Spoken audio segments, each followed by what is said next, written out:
ती त्यालाच एकटक पाहत असते. ती त्याच्याकडे पाहते हे बघून तो शांत बसतो. शेवटी तोच तिच्यासमोर चुटकी वाजवतो तशी ती भानावर येते. ती पटकन हातातील फाईल त्याच्यासमोर ठेवते. ते राघव सरांनी यावर साईन घेऊन यायला सांगितलं होतं. घाबरत घाबरत दिव्या म्हणाली.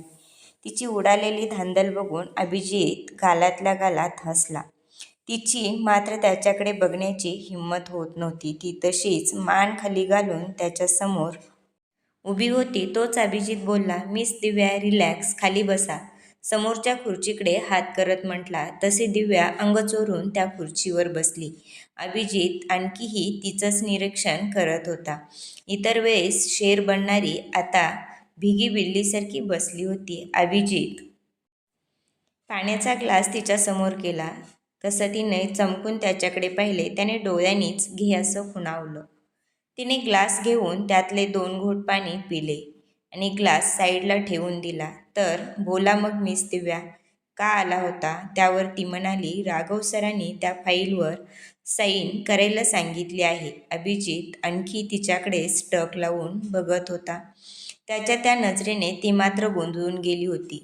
तोच अभिजित भानावर आला. रिलॅक्स अभिजित, काय करतोयस? तो स्वतःशीच म्हणाला. अभिजितने समोरच्या फाईल ओपन केली. तो फक्त त्याची पाने चाळत होता आणि तिरक्या नजरेने तिलाच पाहत होता.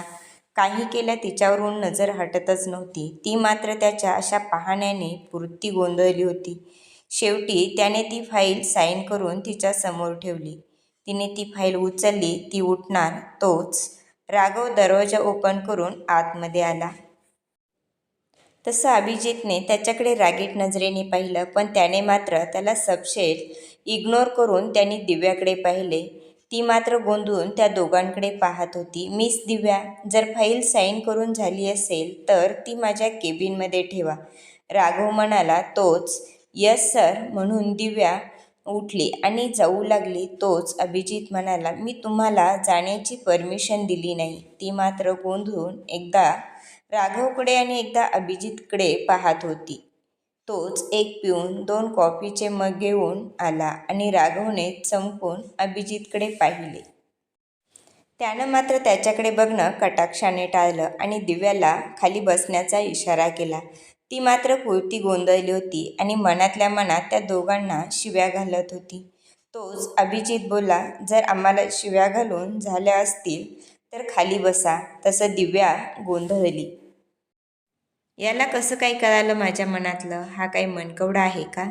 राघव मात्र फक्त बघ्याची भूमिका करत होता. तोच अभिजितने परत तिला खुणावलं.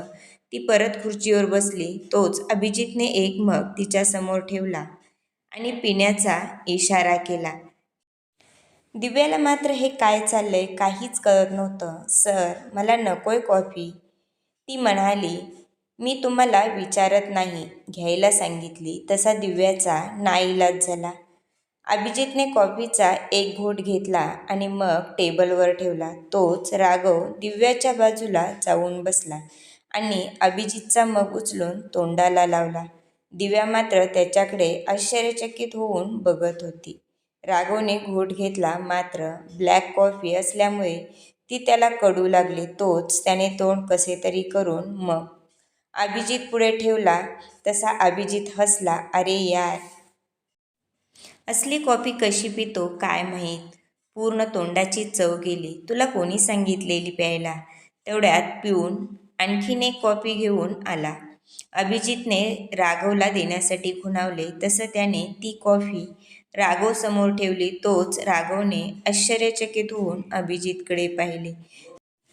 तुला नाही दिली तर आमचं पोट दुखेल, अभिजित म्हणाला. त्यावर राघवने मात्र आपली बत्तीशी दाखवली आणि कॉफी प्यायला सुरुवात केली. दिव्याने ही कशीबशी कॉफी संपवली आणि ती अभिजितकडे बघत म्हणाली, सर, मी जाऊ?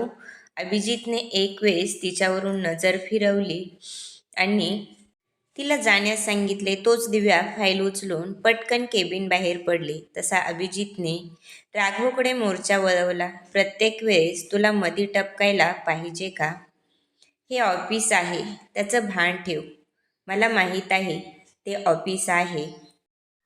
ते तुला सांगायची गरज नाही. ती माझी क्लायंट आहे आणि मी तिचा बॉस. अभिजित म्हणाला, तुला बोलायचं काही काम नाही.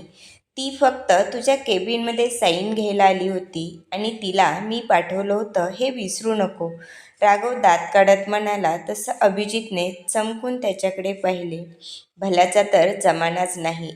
उलटा चोर कोतवाल को डाटे. राघव म्हणाला. तसं अभिजित म्हणाला, मध्येच टपकण्याची गरज काय? मला वाटलं परत भांडत बसला की काय, पण इथे तर मस्त रोमांस चाललेला. राघव म्हणाला. तसं अभिजित गालात हसला. मूर्ख आहेस का? काहीही काय बोलतो? अभिजित म्हणाला. मग मी जे पाहिलं ते काय होतं? राघव म्हणाला. अभिजितने फक्त स्माईल केली आणि बोलला, बोल, तुझं काय काम होतं? थोड्या वेळात आपल्याला निघायचं आहे मीटिंगसाठी. ओके, चल मग, लाग कामाला. अभिजित म्हणाला. दिव्या कॅबिन बाहेर पडली आणि एक खोल श्वास घेऊन राघवच्या केबिनमध्ये जाऊन फाईल ठेवून आली. स्वतःच्या टेबलवर न जाता ती डायरेक्ट वॉशरूममध्ये गेली आणि चेहऱ्यावर पाणी मारून बाहेर आली, जेणेकरून श्रेयाने आपल्याला कुठलाही प्रश्न विचारू नये. ती आपल्या जागेवर येऊन बसते. श्रेयाची नजर तिच्यावर पडली. तिने नजरेनेच कुठे गेली होती म्हणून विचारले.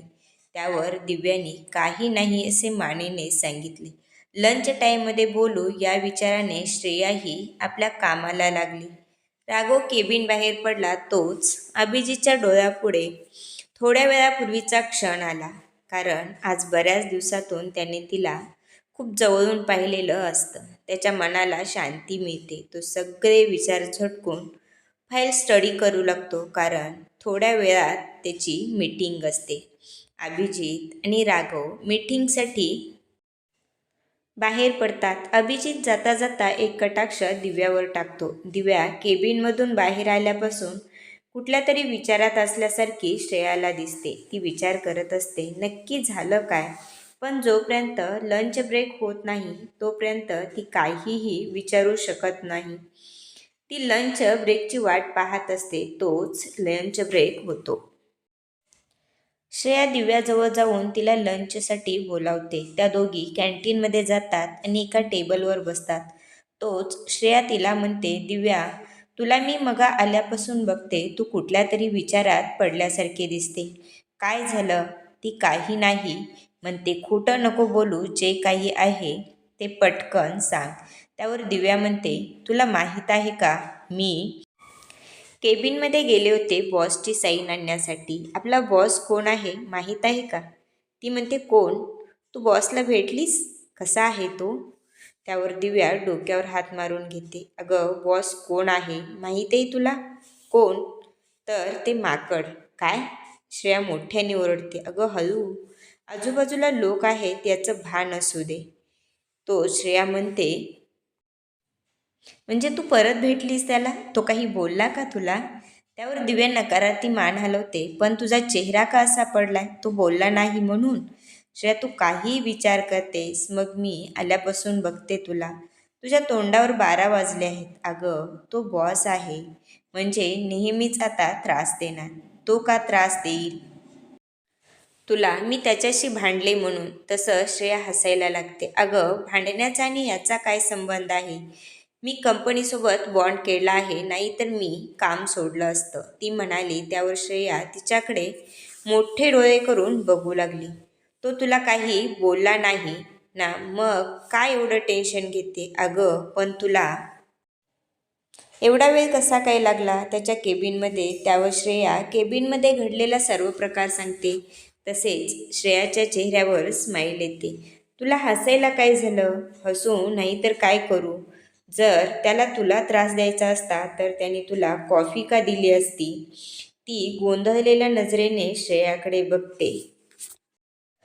तोच ती पुढे काय बोलणार तर श्रेया म्हणते, चला मॅडम, लंच ब्रेक संपला आहे. तशा त्या दोघी उठून आपापल्या जागेवर जातात आणि आपल्या कामाला लागतात. इकडे आदित्य आणि राघवला त्यांची मीटिंग संपवून यायला 4 वाजतात. तो लिफ्टने न जाता मुद्दाम जिन्याने जातो. ते बघून राघवला आश्चर्य वाटतं. प्रत्येक फ्लोअरवरील लोक त्यांच्याकडे आश्चर्याने बघत असतात, कारण सहसा तो कोणाच्या नजरेस पडत नसतो. आज बॉस जिन्याने कसा काय, हाच प्रत्येकाला प्रश्न पडला होता. आणि त्याचं आश्चर्य तर प्रत्येकाला वाटतच होतं. तो फोर्थ फ्लोअरवर गेल्यावर थांबतो तसे सगळे उठून उभे राहतात. दिव्या मात्र तिच्याच कामात मग्न असते. तिचं कुणाकडे लक्ष नसतं. अभिजित मात्र एकटक तिलाच पाहत असतो. प्रत्येकाला वाटतं आता भूकंप येणार. थोडा वेळ तिच्यावर नजर टाकून तो निघून जातो.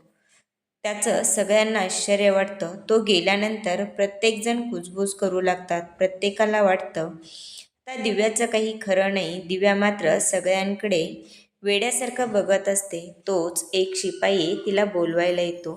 प्रत्येकाच्या मनात एकच भीती होती. आज दिव्याचा जॉब जाणार.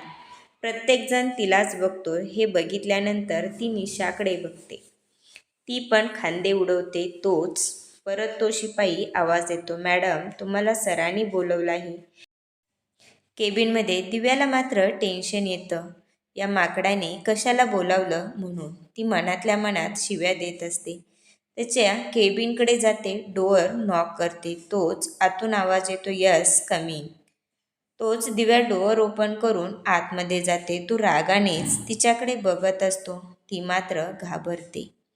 आता याला आणखी काय झालं? मनातच त्याला शिव्या घालत असते. तुमच्या झाल्या का मनात शिव्या घालून? तो म्हणाला. तशी ती चकित होते.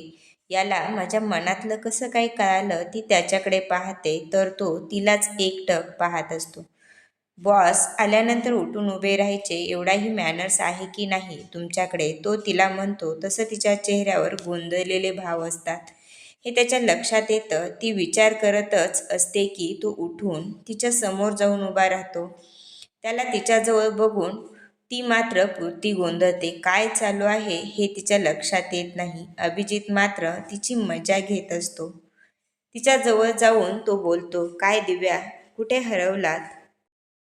मॅडम इतर वेळेस तर शेर बनता, मग आता काय झालं? ती मनातच म्हणते, दिव्या तू घाबरू नकोस, तू काहीही केलेलं नाही. तू जर घाबरली तर तो आणखीन तुला घाबरवेल म्हणून ती त्याच्याकडे रागाने पाहते. तर तो मात्र स्माईल करून तिच्याकडे पाहत असतो. तिला मात्र हे काय चाललं आहे हे काहीच कळत नाही. ती मनातच म्हणते, बाप्पा वाचव रे मला. अभिजित मात्र तिच्या चेहऱ्यावर बदलणारे भाव पाहून तिची मजा पाहत असतो. तोच अभिजित तिला म्हणतो, झालं का देवाला बोलून? ती मात्र त्याच्याकडे बघतच राहते. याला काय माझ्या मनातल्या सगळ्या गोष्टी कळतात की काय? हे देवा, मला कुठे आणून फसवलं? दिव्याची मात्र मनातल्या मनात अखंड बडबड चालू असते. दिव्या काही बोलणार तोच अभिजित तिला थांबवतो आणि बोलतो, मॅडम तुम्ही कंपनीचे रूल्स फॉलो करत जा. मला कोणीही रूल्स मोडलेले आवडत नाहीत. ती विचार करत असते. तोच अभिजित तिला म्हणतो, बास करा आता. या छोट्या मेंदूला किती त्रास द्याल? ती मात्र त्याच्याकडे त्रासिक नजरेनेच बघत असते. तो तिला म्हणतो, तुम्ही आता जाऊ शकता. काही काम नव्हतं तर बोलावलं कशाला? हा एक मोकळा आहे म्हणून मी काय मोकळी आहे का? ती मनातच म्हणते आणि काहीच न बोलता निघून जाते. अभिजितला मात्र तिला डोळे भरून पाहायचं असतं म्हणून तिला केबिनमध्ये बोलावतो. ती चेहऱ्यावर त्रासिक भाव आणूनच बाहेर जाते. प्रत्येकजण कुजबुजत असतो. नक्कीच बॉस काहीतरी बोलला असणार म्हणूनच ती एवढ्या टेन्शनमध्ये बाहेर आली असेल असं प्रत्येकाला वाटतं. दिव्या तिच्या जागेवर बसून विचार करत असते, मी काय चूक केली आहे? तो मला असा बोलला. तिला आठवतं सगळेच तिच्याकडे वेगवेगळ्या नजरेने बघत होते. श्रेयाजवळ जाते. सगळे तिच्याकडे बघून का हसत होते असे ती विचारते. तेव्हा श्रेया म्हणते, तुला काहीच आठवत नाही? तसं तिच्या चेहऱ्यावर गोंधळलेले भाव दिसत. ओके ठीक आहे म्हणून ती सर्व काही तिला सांगते. त्यावर तिच्या लक्षात येतं म्हणूनच तो आपल्याला असं बोलला. ती स्वतःच्याच डोक्यात टपली मारून घेते. तिची ही धडपड तो लॅपटॉपच्या स्क्रीनवर पाहत असतो. तिच्या या कृतीवर तो हसतो. तिच्या आता कुठे लक्षात येतं आपण काय माती खाल्ली. परत आपण त्याच्या केबिनमध्ये गेलो की आपण माफी मागू असा ती विचार करते. मनात काहीतरी ठरवून ती आपली बॅग भरते आणि जाण्याची तयारी करू लागते. श्रेयाही तिच्याजवळ येते. तशा त्या दोघी बाहेर पडतात. त्या गेल्या तशा अभिजित त्यांच्या कामाला लागतो. राघव त्याची कामं करून अभिजितच्या केबिनमध्ये जातो त्याला बोलवण्यासाठी. तोच राघवच्या मोबाईलवर आजीचा फोन येतो. तसं राघवच्या चेहऱ्यावर हसू येतो. तो मुद्दाम मोठ्याने बोलतो, हां बोला आजी. अरे राघव, मी तुला फोन करायला सांगितलेला होता, तू का फोन केला नाहीस? त्यावर तो अभिजितवर एक नजर टाकतो आणि बोलतो, आजी मी कामात होतो त्यामुळे फोन केला नाही. बोला ना, काय काम होतं? अरे असं मी फोनवर नाही बोलू शकत. एक काम कर ना, उद्या आपण एका हॉटेलमध्ये भेटूया. काय हॉटेल? राघव मोठ्याने ओरडतो. तोच अभिजित चमकून त्याच्याकडे पाहतो. अरे हळू बोल, कान फाटतील माझे. तुला काय मी म्हातारी वाटली का? का मी हॉटेलमध्ये जाऊ शकत नाही? त्यावर राघव हसून म्हणतो, नाही आजी, आपण उद्या नक्कीच भेटू. कुठे भेटायचं? त्यावर आजी म्हणतात, मी तुला उद्या फोन करून सांगेल कुठे भेटायचं. त्यावर राघव म्हणतो, ठीक आहे, मी तुमच्या फोनची वाट बघतो.